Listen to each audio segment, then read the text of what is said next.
gothic sense of Riccardo. We're trying to make them a little bit rock, but we're trying to make them like super cool. And it's like he's an amazing designer that he has a completely open mind. The House of Givenchy has been something of a revolving door for a string of hot young designers, but I think that door might finally have stabilized with the arrival of the latest recruit, Riccardo Tisci. Ricky Tisci. Ricky Tisci. I love him, you know, he's gorgeous.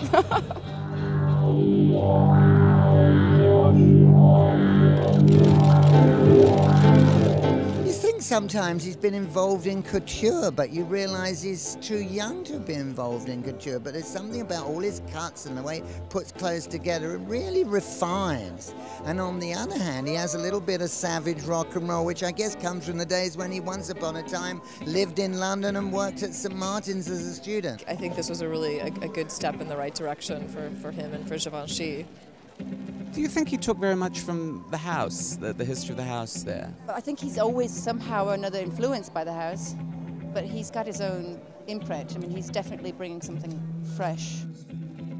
He's definitely a little bit monumental, there's no doubt about that. It did feel like the definitive statement on the male-female story that's been going on this season. Yeah, there was a sort of the pink kind of more frilly outfit, but mixed in were mostly those kind of tougher, kind of stronger looks. I think it's actually less monumental than his previous collections. It feels for me much more wearable.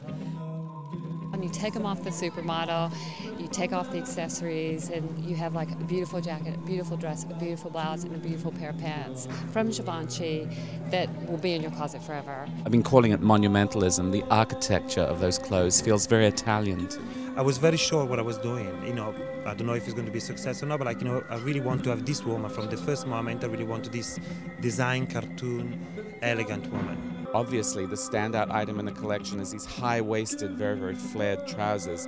Completely. It was all about trousers. Amazing.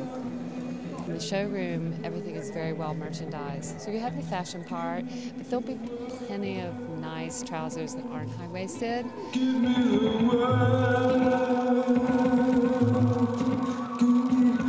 Now, that felt very you, that collection. Completely. I want to order everything. Well, I want the boots right now. I just look at it like, okay, I want that jacket, I want that coat. I thought it was the best collection this week. I think what stands out for me is how confident that collection was, that how confident you felt making those statements. What changed from last season to this season? I'm grew up and I'm happy. And I think, you know, fashion is a job that luckily we can express our emotion. Riccardo Tisci is turning into one of Paris's great romantics, but his romance is a very dark one. And his challenge is to marry that to the froth and femininity of the Givenchy legacy. There are so many designers where you can see everybody else's ideas in them. He really stands out, this guy. I think he definitely is, he's ahead of the pack.